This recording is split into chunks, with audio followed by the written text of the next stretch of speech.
Mga kababayan, balik na naman ang isang kinatatakutang modo sa ating mga paliparan, ang laglag bala.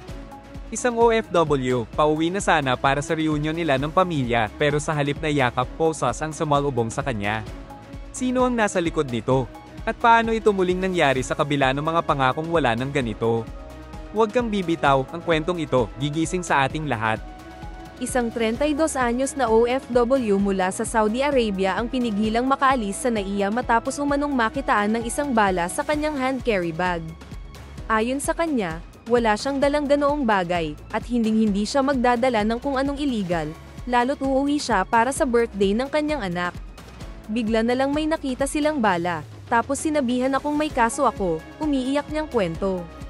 Ang mas nakakatakot, may ilang taong nakauniforme raw na lumapit at sinabing, ayusin na lang natin to. Maglagay ka na lang. Isang classic na pattern ng tinatawag nating laglag bala modus. Isa pa, lumalabas sa CCTV na may sandaling inilayo ang kanyang bag bago ito suriin, isang bagay na ngayon ay iniimbestigahan na ng mga awtoridad. Hindi lang ito tungkol sa isang bala. Ito'y kwento ng pangarap, ng pagsusumikap, at ng isang taong gustong makasama ang kanyang pamilya. Pero dahil sa ganitong modus, ang dapat sana'y masayang bakasyon, naging bangungot. 2 taon akong nagtrabaho sa disyerto. Tuwing gabi, anak ko lang ang iniisip ko. Pero pagdating ko sa Pilipinas, kulungan agad, sabi ng OFW.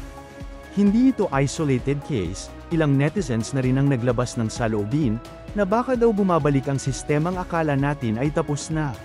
Sa isang post, isang dating biktima rin ng laglag bala ang nagkomento, hindi na kami makatulog noon, akala namin tapos na buhay namin sa isang maling akusasyon.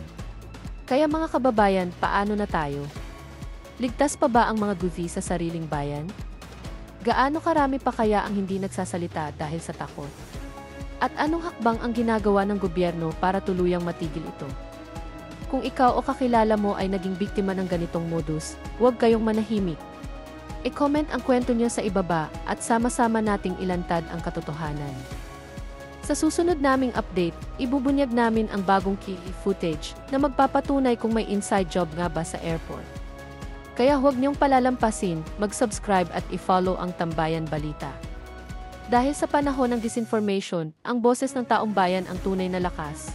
Kung gusto mo ng mga balitang hindi lang basta chismis, kundi may saysay at paninindigan, huwag kalimutang mag-like, mag-comment, at mag-subscribe sa Tambayan Balita. I-click mo na rin ang notification bell para lagi kang updated sa mga isyong dapat mong malaman.